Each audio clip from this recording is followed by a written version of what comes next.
You can absorb light. I can see it. And Kamala... Who's Kamala? Hi. She can turn light into physical matter. I could totally show you. No! Nia, first of all, congratulations on the film. And I really want to start here because I know for a lot of folks, Marvel is maybe something they maybe want to do, but for you, this was a passion.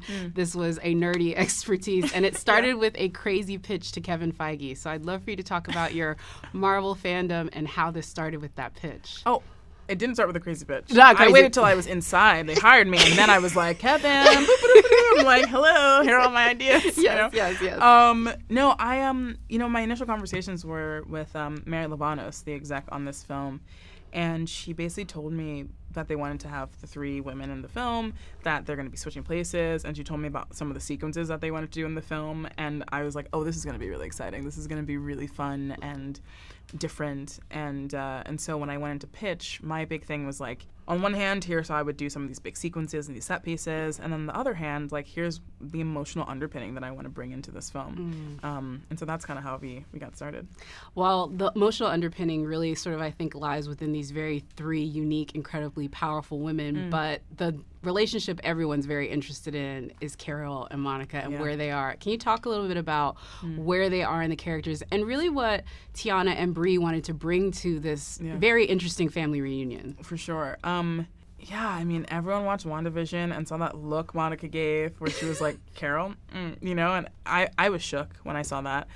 And so to be able to actually be the one to show what it was and see them kind of reconcile was really exciting.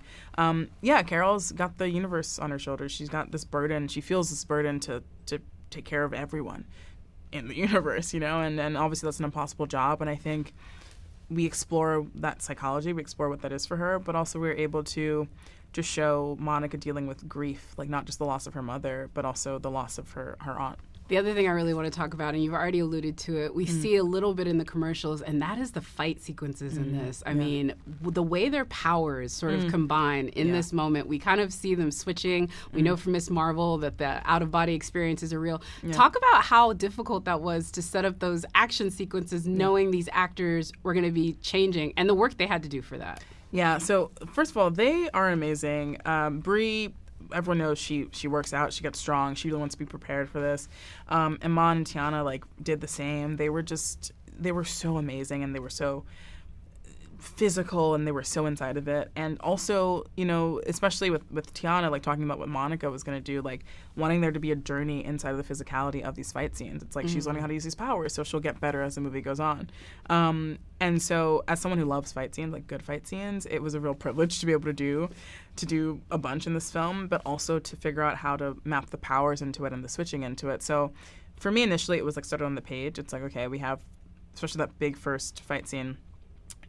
I try to be really specific when we were writing it because that was going to be the map that everyone used to figure out, okay, this fight chunk will be this and this and that and that, and this person will be switching here, and then we'll stay here, and then, it's but because it's so chaotic, we really wanted to have a roadmap. And then we just get all the department heads in, and we figure out, okay, what's going to be second unit, what's going to be main unit, what's going to be VFX, what's going to be practical, what are the passes we need to do for one moment, because every switch that we have, you have the first actor and the second actor, the background, maybe something else to come in, have a pass with the lighting so that we have these bracelets that light up so that we have actual interactive light, so many things to think about.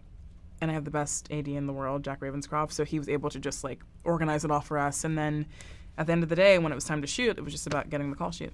I do love that. And you make it sound easy, but literally in my head, I'm like, but wait, but what happens when you have to then move in the stunt director? It's well, we need this shot on her. And I really love how in all of that, you still got their sisterly dynamic of all of these women.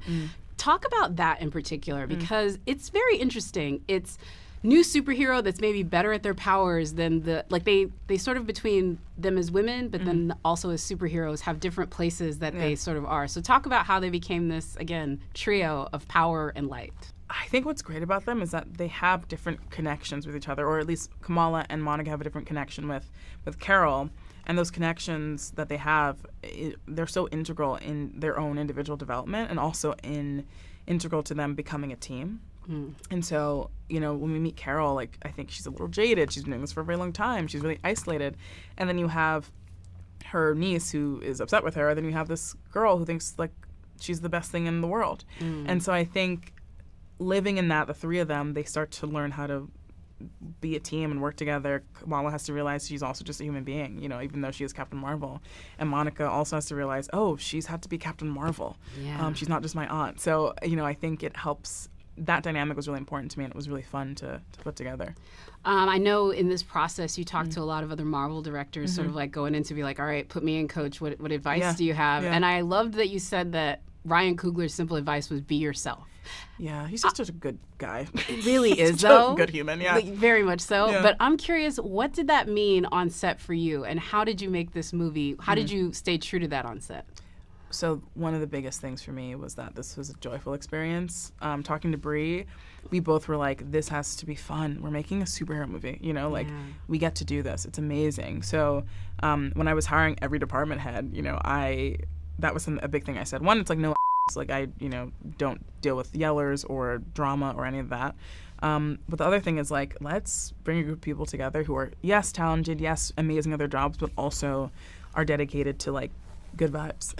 So vibes only. So yeah, for me that was really important, and that's how I kind of approach all of my work. And knowing that I could take that and put it and bring it on this really big scale was really, really gratifying. I love that. Good vibes only. Like, put some sage, get some good music yeah, on start set. smudging, you know, I the mean, set. seriously. I would think that says to the vibe of the film, because the thing I really got to see is how funny it is, how funny Sam is, how funny Brie is. Yeah. Talk about how y'all sort of dialed up the laughs for this one, because I really do think people are going to be surprised with how zany and chaotic it is from the most serious moments of emotion to these, like, crazy fight sequences. Yeah, I, coming into the movie, I was like, the movie has to be funny. Like, I'm also my DP and I were talking about it. We're like, it has to be funny, because I think for me, and it wasn't like this have a joke every minute. It was more like when you're with your friends, you're laughing so much, you know. And I think the warmth that I wanted to have on set and to be in the movie, I think humor naturally comes out of that. And so I was like, if we can. They're all really funny in different ways, the three leads, like in their personal lives. And so I was like, if we can bring that onto screen, and we can like lean on the Khan family too, because they're so funny and wonderful, but a lot of that comes from warmth and that feeling of family, then we'll not just have a funny movie and a fun movie, but we'll also have a movie that feels really real and human. The other thing I want to talk about, we've already talked a lot about Brie and her coming back for the second iteration. What do you think folks are going to be most surprised about? Folks that were huge fans of the first Captain Marvel in this one, what are they going to see this time from Carol that maybe they haven't seen before? The Rainbow Crocs. Okay, girl. And everything those represent. That's going to be, they're going to be like, what? When I can't wait. Okay, Rainbow Crocs. I now have that, and I'm going to be thinking long and hard about that. Yeah. Another person that you had on set for this one that's part of the original Captain Marvel is Samuel L. Jackson. Yeah. And, like, I would say if I'm going to start my first Marvel movie, I'd like to have him in it, because it's sort of like you get all the encyclopedic knowledge. What do you think he sort of brought, again, as sort of the elder statesman of the MCU, quite literally giving birth to it in the Avengers? Literally, yeah. What did he sort of, like, tell you about on set? Because I know he's also very, like, that person on set that would, you know, be like, hey, you got it. He was so generous and supportive, and not just with me, but also with the rest of the cast. He's so wonderful. He was so wonderful to work with. And because he is the elder statesman of the MCU, he's like the dad of the MCU. That's really how we wanted to kind of portray him in this film. So he spends a lot of time with the Khan family because, you know, it's Kamala's parents and the dad of the MCU, like, worried for their girls, you know? Yeah. And so, you know, he's been through a lot in the MCU. You know, he's been through a lot in Secret Invasion, and we get to have him here kind of being where I think a lot of people love him, just being the guy who's like, you guys got this. Go off and be amazing. Yeah, that's what you need at this point. Yeah. Like a very, like, proud dad at graduation type moment. Exactly. And his and Bree's dynamic, again, amazing. The hugest tragedy that they're not here is that I get to talk to the two of them just bust on each other. Yeah. The other thing I did want to talk to you about is, because this is an MCU movie, and like, I do have to say, getting the Marvels the same year we got Beyonce, I feel like there was some Black girl magic that had to have it. And I felt that in the needle drops. Just talk about some of the really awesome, I think, music that you guys used in this one to sort of, like, drive that one. And the Missy Elliott. Yes. I mean, like, literally, like, it's really that. Was that something that was from the script, or did you guys come to that later? We had a different song initially. It was really? also a Black artist. But you know, one of the so my editor, Katrine Hedstrom, who we've worked together for literally everything I've ever done, including my shorts, including Top Boy, which had a lot of needle drops. She is a master of needle drops. And so Interstellar is a big one that she was like, what if we did this? Boop. And I was like, that's perfect. Thank you. You know, and I'm pretty sure, because it's like who did what, who knows, but I'm pretty sure she also dropped that Missy Elliott in there. And so like the mind meld happening is always great. But yeah, like I think this is what happens when you have like long-term collaborators. Is what happens when you have like women of color. Like, you know, you just get more of that kind of culture into the film. Flavor. It is all about the flavor. And again, with these three leads, they bring it from like the jump. Yeah. The other thing I will say is, look, you haven't talked about it. I want to talk about X-Men. Like, I really want to say this because like we haven't even said the M word, and you've been like keeping your fandom in check. But I think I've talked to you on other movies about how you're like, no, the MCU is going to be different when we hit this phase. So talk about how it's like you're directing the first film that really leans into the idea that we have mutants in the MCU. Yes. You know, it's funny, I didn't even think about it because like it doesn't really have anything to do with it, but Kamala's a mutant. And I'm so happy. What do you mean it doesn't have anything to do with it? Hold up. In the sense of like, it wasn't like, you know, Charles Xavier wasn't like, hello, welcome, you know what I mean? It's really about these three women, but it's cool to have like, you know, a woman who got her powers because she walked through a radiating shield barrier of a witch X, and another one who got her powers in an explosion, and another one who got them because she's a mutant. You know, it's really cool to see. Oh my God, actually, Nick Fury is the bald guy in this one, so there's connections everywhere. All right, I'm going to ask another risky one here because, look, we know what happens, right? We know that there's going to be a moment after the credits. Yes.